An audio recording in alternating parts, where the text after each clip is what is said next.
Howdy, all you delicious people. I'm here today to review The Silence. This is a Netflix movie. A lot of people will immediately say that this is a copycat of the movie The Quiet Place because this movie came out like a year after The Quiet Place did, and like that movie was a huge success. Uh, really, I would just say also like might have just been a coincidence, or probably not, but might have just been like who knows? Maybe they just bizarrely were coming out with these movies at the same time, and it's just like, well, good that this movie's coming out because we're gonna put this thing out, and hopefully people like this one better, and make a franchise out of this thing. Like to me, I think The Silence does tell a complete story of how this whole thing like started out. Uh, where eventually, like the Quiet Place Part Two, uh like without trying to spoil it, like tries to complete what happened with part one, in one way or another, let's just say. Because I have seen both movies. Like I haven't seen the whole like Quiet Place Part Two, in full. So I guess eventually I'll get there. Because I'm assuming like the Quiet Place is like to still be a trending thing. So but I'm just going about it in a roundabout way and just so like, hey, here's a movie that is basically same but maybe better, or basically like story wise, just like maybe you can find like some relatable characters in this as well. Coincidentally, we have a couple people in this movie that actually went on to just do like the Netflix Sabrina show. Coincidentally, I'm like, oh yeah, I'm like, why do these characters look so familiar in this movie? And then all of a sudden, I found out, I'm like, oh yeah, these are from like like the Sabrina show, because I had seen like episodes of that. I haven't seen like full on whole things. I never really tried to like fully watch that show, but like I just coincidentally just said like, oh yeah, like because like the girl who's to play Allie is to have blonde hair and her IMDb thing. I'm like, oh okay, Sabrina. So going on in this movie, we have it to where it's not all about just like man against monster in this movie. It starts to mostly become about survival and strategy, and it also starts to become that it also seems to be like human versus human at this point, where like one group of people are to want something from another and won't let it go, no matter what. So um but yeah, so like I really do enjoy this movie because it is rather interesting, like how we have to kind of like conveniently come up with uh like people who are going to have the best strategy, but it's just because of like the way that their family is to be put together. So but yeah, so teeing it up, what is to happen with this movie? So we have this family who is to have a girl in their family who is to be Allie, who is to be deaf. So they end up doing kind of like sign language and trying to talk to Allie. And we eventually find out that her boyfriend is even kind of learning sign language to eventually talk with Allie. So eventually this family kind of goes through their common day-to-day stuff, and then all of a sudden, seemingly at like almost like 3 in the morning, all of a sudden like the family is to be waken up, and are to all decide that they are hearing a bunch of news reports, because we end up finding out that there had been some monstrous creatures that had came out of this cave, and all decided that they are going to wreak havoc upon this world. Like it kind of feels like the movie Bats to me, but then you have the strategy of these things can't like actually see you, and so like it basically straight up feels like The Quiet Place, but with smaller creatures that are attack people within a minion like form of just like or a swarm like form of these things all attacking somebody. It almost kind of feels like the old fashioned Technicolored or black and white version Birds. Like it kind of feels like that movie where like the birds are to see people, but like it kind of has that kind of tone. It kind of has that approach. So, but yeah, so like this movie, I thought was fun. Uh, Eventually, we decide that this family needs to go on a road trip. We eventually see that Hugh Andrews' character is like a construction working guy with with I guess his friend who is Glenn, who becomes like Uncle Glenn to this family. So Hugh and Glenn are going into their cars and trying to drive off to see if they can like outrun like these monsters. I guess supposedly these monsters or these creatures, whatever they are called, because I didn't go and Google what these monsters' names are. I probably could and I probably should, so I might just do that right now. Let me pause here. They do call them Vesps. I'm like, oh yeah, because I do remember in the movie, like Allie is, I think going and eventually watching TV from time to time on mute and like subtitles, and like CNN does tend to like pop on from time to time to just kind of give them like updates about what's going on. Um, but yeah, so like eventually like these Vesps, because now I have the actual name of them, they attack people in swarms, like especially when there is to be a yell or a bell or a sound or whatever.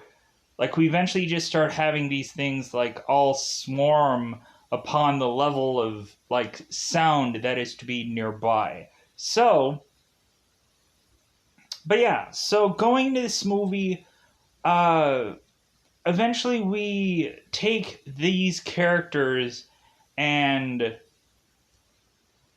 like kind of have to consistently move them from the hustle and bustle of a normal city to all of a sudden transitioning us to a location that is to be supposedly completely deserted, but eventually once uh, the family has to desperately go back into town, we'll find out that like basically that just leads the last known survivors to eventually just like people have certain wants and needs and whatever, and so they're going to do whatever to fulfill the needs, and like people are trying to force people or persuade people to just say, hey, join us.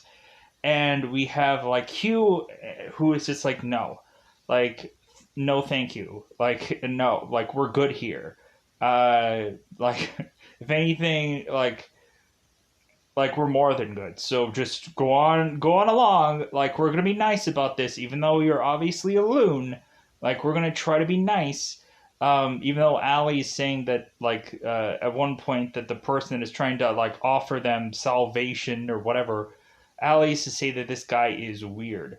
But we'll get to that.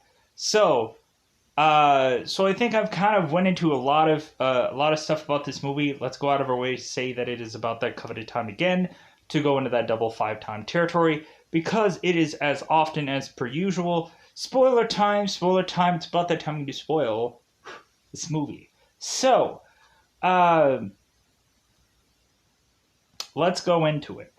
So the very beginning of this movie is to just have us like kind of invest in these characters. Like we have to have like pre Vesps period of time, and so we just have these people who are like mining in this cave, and then all of a sudden they mine a little bit too much to mine an opening. I guess these like are explorers or kind of like archaeologists of some kind who are just kind of like looking and stumbling upon things because they're dumb. And so that unleashes these Vesps out onto the world. So all of a sudden we just have all these like people kind of going through common day-to-day stuff. Allie is having a boyfriend, and so uh, eventually we have the grandmother of this story, who I believe is to be uh, Lynn, if I'm not mistaken, um, because I could be. We have this grandmother who is to eventually be like smoking cigarettes, and eventually the family is to all know, but really just the daughter Kelly, that grandmother is smoking, and they just like are like allowing her to do it because it's just like, hey, like if anything, she's old anyways, just like let her have her like just let her have her little things, just have her enjoy the little things, because who knows how long we all have on this world, kind of thing. And some people might have a shorter lifespan than others, of which that we had thought, because movie. So, but yeah, so we have Allie that is kind of close into transitioning into college.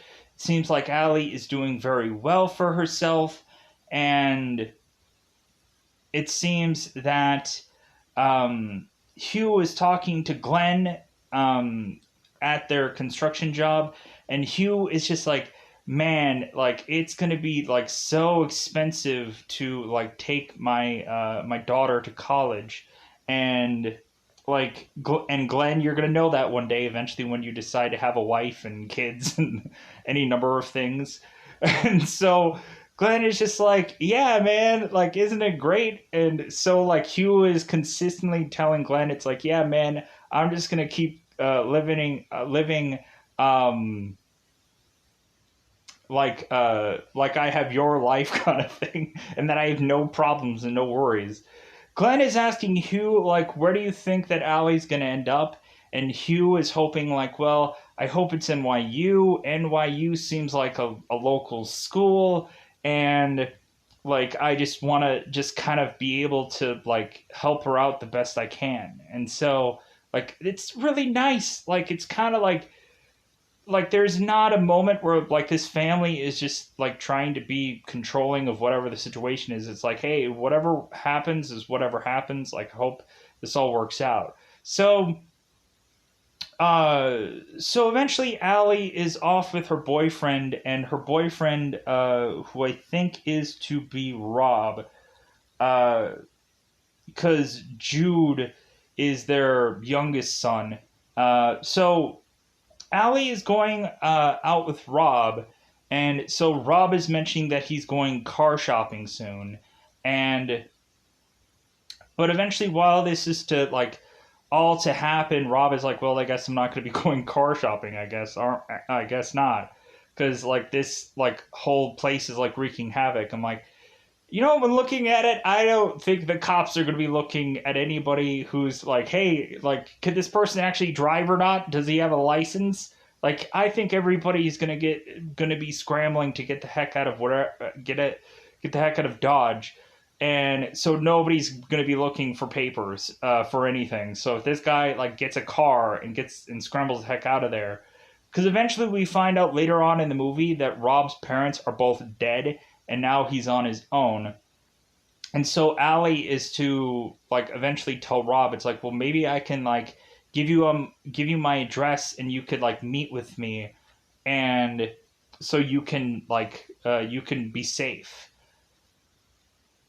because eventually we will find them a safe haven, but it'll take a while. So, but anyways, so everyone is to like pack up in the car. They're to get as much stuff as they possibly can.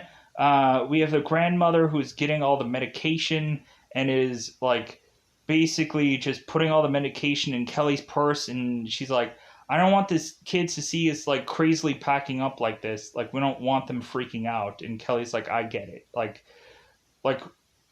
we don't want to seem like we're packing forever kind of thing. Like we're just kind of getting our like our most like desirable things and whatever, and just like trying to like figure out like what is the best way to like handle all this. So, but yeah, so everyone's packing up. Glenn is packing a bunch of essentials, meaning guns, in his car, in his vehicle. And so Jude is going on with Glenn during this road trip. And so Glenn is going to be the front car, and then Hugh is just going to like drive along behind him.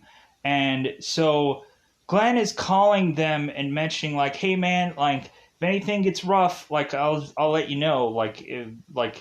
Because like they seem to start ending up going into like back streets and like all kind of dirt roads just to try to be able to desperately get through a lot of heavy traffic and a lot of like just like they're obviously not going to make it out of this town in time. So Glenn is to eventually like start driving through this dirt road, and all of a sudden he sees two deers up ahead, and so Glenn ends up Glenn, who had at one point like the car stopped and Jude went back in with Hugh and his family. So like Glenn is by himself now, and so Glenn eventually like sees these deer and rolls over his car, and now he's basically like stuck in his car, like he would need like the jaws of life or something to get him out. And so we have Hugh go out there to try and like figure out how to help Glenn, but like Glenn is just like, dude, I need like my leg is stuck, like I'm not gonna be able to get out of here, like you guys need to just like go and leave without me. And so Hugh is like, I'm not going without you, we're gonna go and get like the police or something, they're going to help. Like, we're not leaving without you. Like, we're not, like, believe me, you're not going. Like, you're not going anywhere but with us. Because, like, Hugh is to have this story that he tells his kid at one point that Hugh evidently had gotten, like, picked on. And so Hugh was like honestly just kind of like dumb at that point, and he naturally assumed that he could kind of talk his way out of it. But Glenn kind of just rushed in and headbutted the kid and protected Hugh. And ever since then, both Hugh and Glenn had been like the best of friends ever since that moment. Hence why like Glenn is technically Uncle Glenn, just because they always like watched out after one another. So Hugh is just like returning that sentiment of just like, I'm not leaving without you. And so Glenn is to say like, well, okay, like go and get me my guns. And so Hugh of course does what Glenn says, and then Hugh is just like, what do you need your guns for? And so like Glenn turns his gun on Hugh and says, I am going to shoot you if you do not leave here. Like, go. Like, go and protect your family. Like, who knows when these things are going to attack, so get out of here. And so that leads eventually, when Hugh is to get back into his car, that is when the Vesps start attacking his car. And so Glenn decides that he is going to fire off some rounds to try and help this family, like, try to either escape or just try to, like, have them not attack Hugh's car so much, hoping that, because eventually they watch on TV that there are people that are saying, like stop making noises. They're holding up signs that say "Do not make noise," and people are just like, "What the heck is that about?" And so eventually they start to realize what eventually that means when we go along here. So Glenn is to eventually shoot rapid fire like all of these like bullets out of his car, and then all of a sudden the Vesps start to attack him. And all these Vesps just start rapid fire, just attacking like Glenn, like even behind him and all kinds of things, to where like of course like sadly enough Glenn just gets outnumbered and he just dies. So, but that just leads this family to just continue to just stay in this car and they don't move whatsoever. All of a sudden, we eventually have like the dog who is all of a sudden starting to bark, and now like Hugh has to make the consensus that it's either this dog or it's us. And so Hugh goes back into the back seat, and we just see this awful moment that it's not the fault of Stanley. Stanley, like he like like hey, it's either his family or this dog, and this dog cannot be controlled and cannot be quieted, sadly. So Stanley is to almost kind of put his arm around the dog, but eventually they let the dog go and let the dog just kind of be free. And it's like, hey, whatever happens, I'm sorry, but like, so what eventually happens is Stanley is to eventually, or Hugh is to ask for uh, the grandmother's lighter because eventually Hugh is eventually going to see if Glenn is still alive, which of course he isn't. Glenn is to go and light up Glenn's car, thinking that the explosion would make definitely enough sound for them to get away. But eventually, what ends up happening is there's a tire iron in the road, and so Hugh is trying to test the theory to see like what is all about these creatures, just kind of like seeing like because one of the creatures ends up on like the top of his car, and so Hugh is to just kind of see like, okay, can this thing see me? I want to see what's going on here. So Hugh goes and tosses his tire iron to see if the creature is still going to attack him or go after the tire iron. And this creature immediately goes after the tire iron, but like this thing isn't alive. So like Stanley is just like, okay, so this thing is just going after sounds. And like, okay, so basically they decide that they're going to burn Glenn's car and try to have all of these creatures to be killed off by that because of the sound, and plus they'll get burnt. And so while that is going on, they're like, hey, everybody, get all your stuff. We're going to go backpacking. So they end up going backpacking. You betcha! Like, that's my northern coming in. Backpacking. That's what I want to say. They end up going backpacking, and so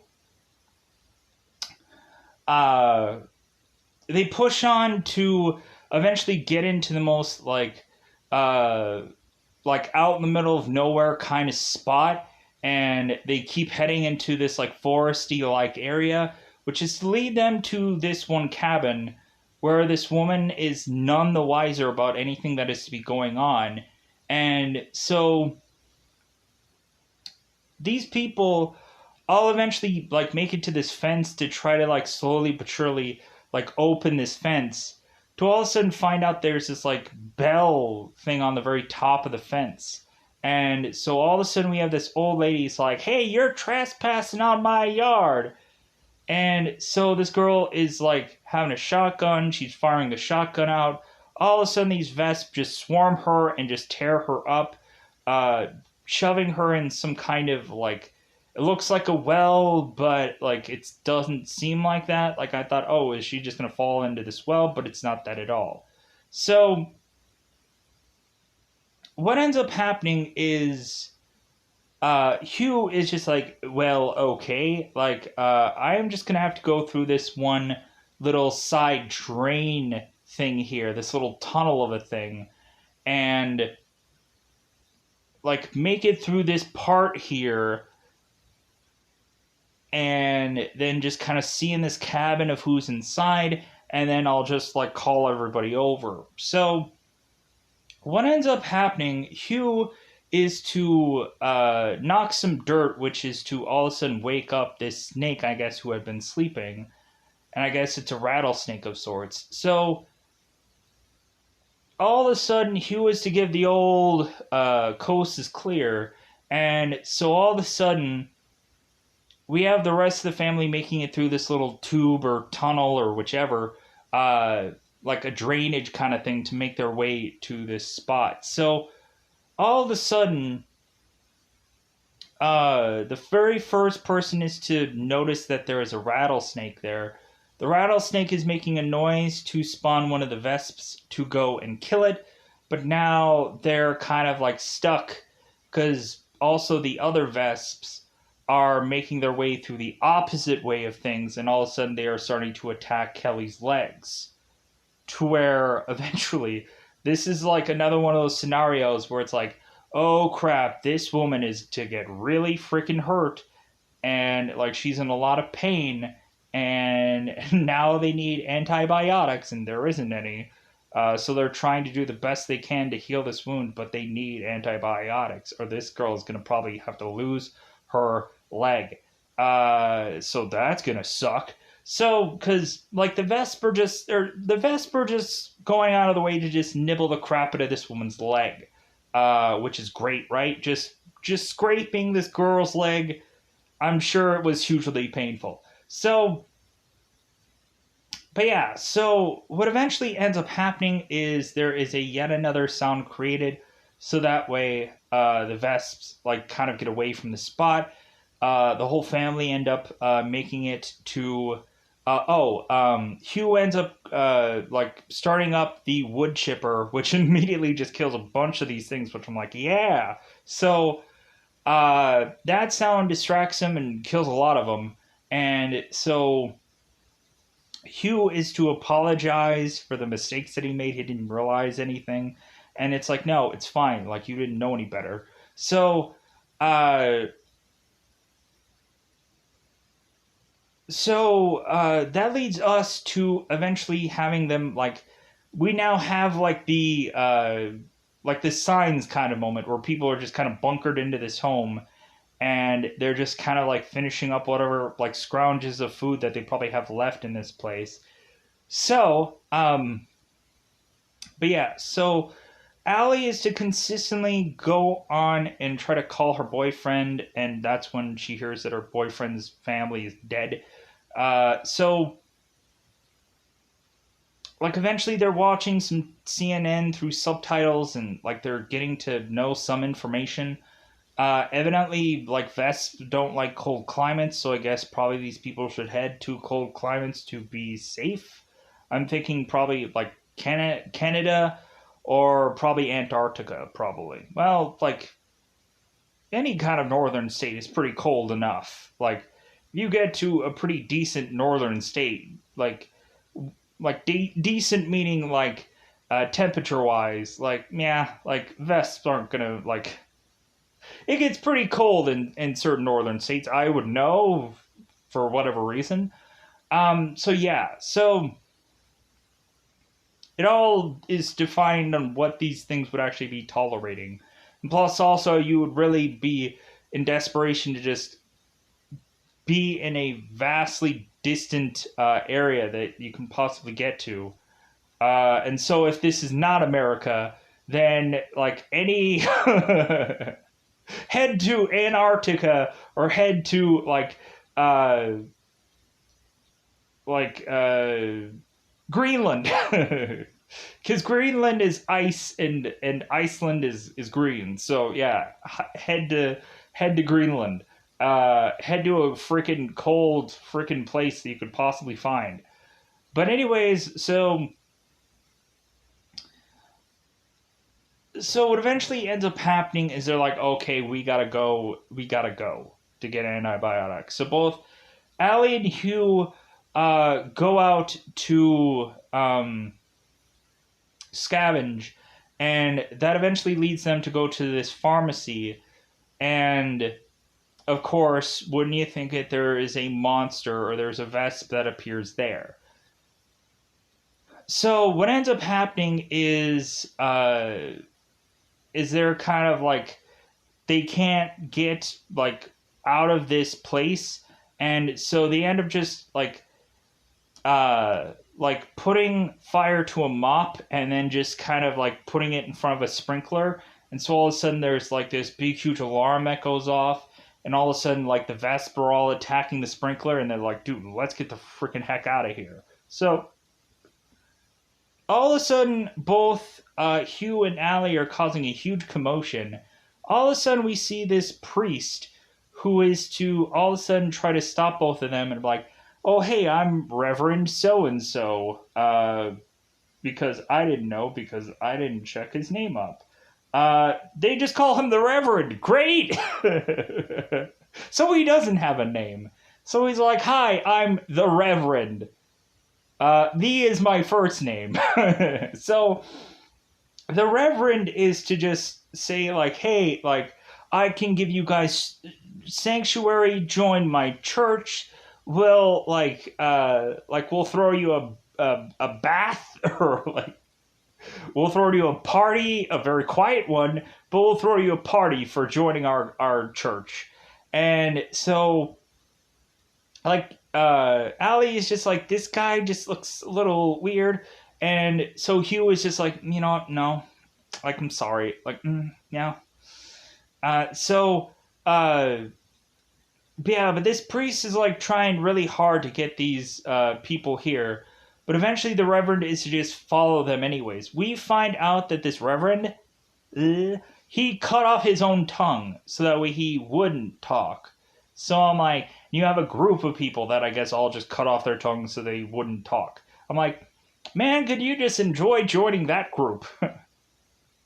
Like being the one who could talk. Hey guys, after this whole like vest thing just keels over, like, yeah, you guys aren't going to be talking anytime soon. Like, man, did you guys make just a really just like quick decision to just lob that tongue off, you know? Like, yeah, like you're just going to be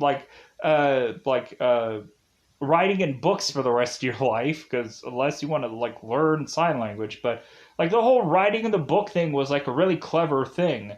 Like I was just like, man, like for a lot of people that probably have like a tablet like this, or like a phone or something like that, like they could like be texting any number of things. Like when kind of looking at like The Winter Soldier, how like Samuel L. Jackson was kind of like texting like Sam stuff, like telling him, hey, there's eyes everywhere and like whatever. Like they could use their phones until their battery wears out, because like what are they going to do with their phones anyways?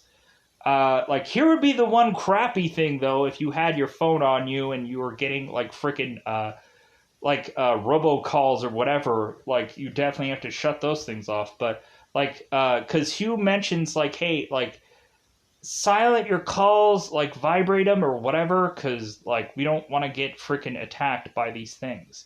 Let me pause here to do a little bit of a reset for a quick second. And we're back. So what eventually ends up happening is that like we have the family who thinks that everything is just hunky-dory. Kelly eventually gets the antibiotics that she needs, and like Kelly is completely fine. But here's the thing. So like once like we go on la-di-da, like everything is fine, all of a sudden we just start to have this Reverend who is just coming at their door yet again.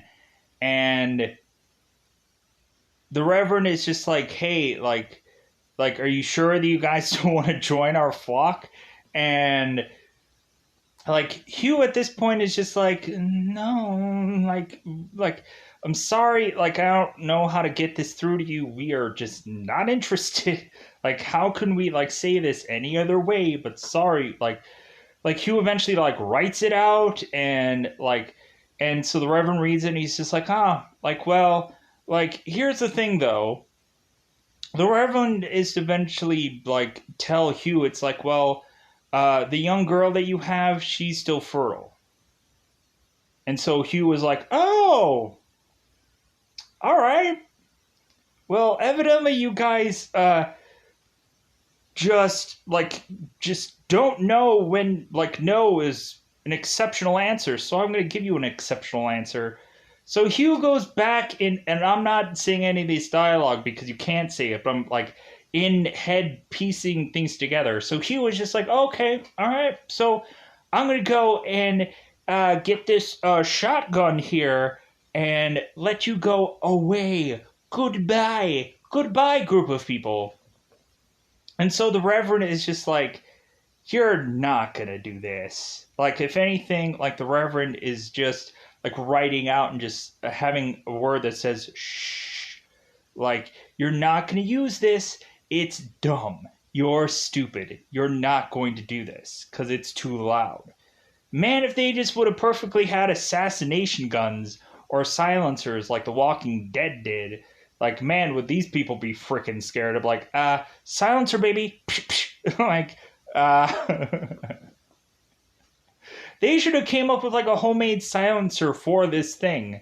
Um, like, there is plenty of, uh, like, homemade silencers that you could probably make up. Like, The Walking Dead did that numerous times over with a lot of their things. Maybe they should have Googled it and be like, how can you silence a shotgun? Blah, blah, blah. So, how can you make a homemade silencer for your gun? That would have been really smart. I would have been like, bravo to that. But so, the Reverend is just finally like, okay, like, we get it. Because this guy is like cocking his gun because you have to show that in a camera just to like really just keep these people on ease.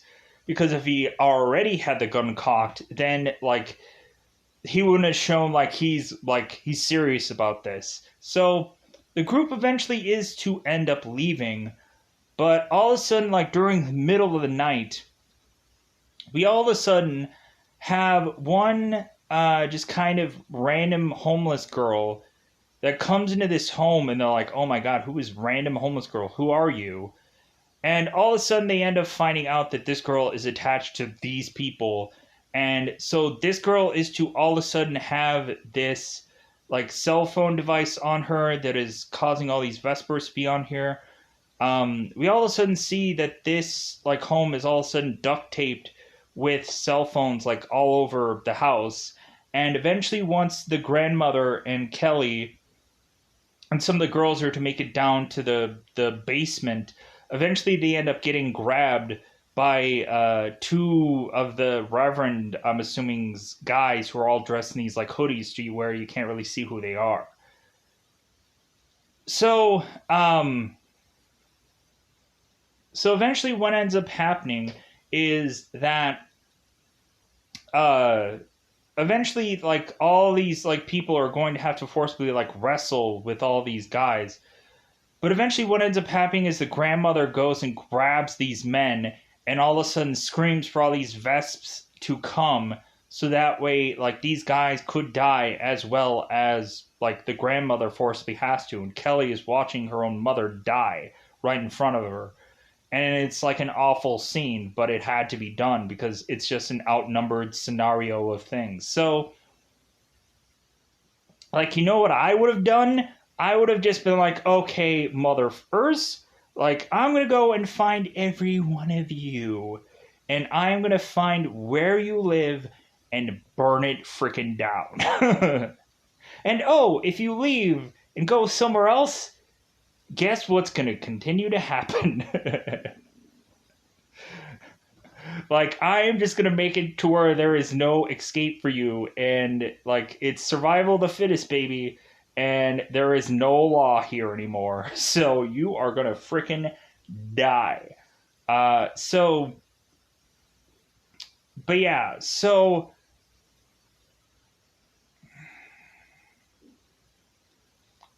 but like after this kind of moment, uh, we just see like this is the biggest, like big part of this film. And so really after that they just kind of see like we just kind of see how like time is to eventually pass and how eventually Allie and Rob has kind of really like prospered through this time now to where like when we are to have Vesps, we are to have like arrows going through them, and like there's a whole people that have learned how to do like archery and whatever to kill all these Vesps. and now like take their land back basically in some way or another. Uh, but yeah, so like that's what ends up like happening for this film is just eventually like that big moment, but that eventually leads to eventually people making out of this. Excuse me, and eventually like making it through this whole horrible time. But yeah, I think, or I hope that I covered everything, but there probably might have been something that slipped through the cracks, but at least this review might be detailed much more so than others. So with that said, I'm going to get out of here. Bye, everybody. Bye, everybody.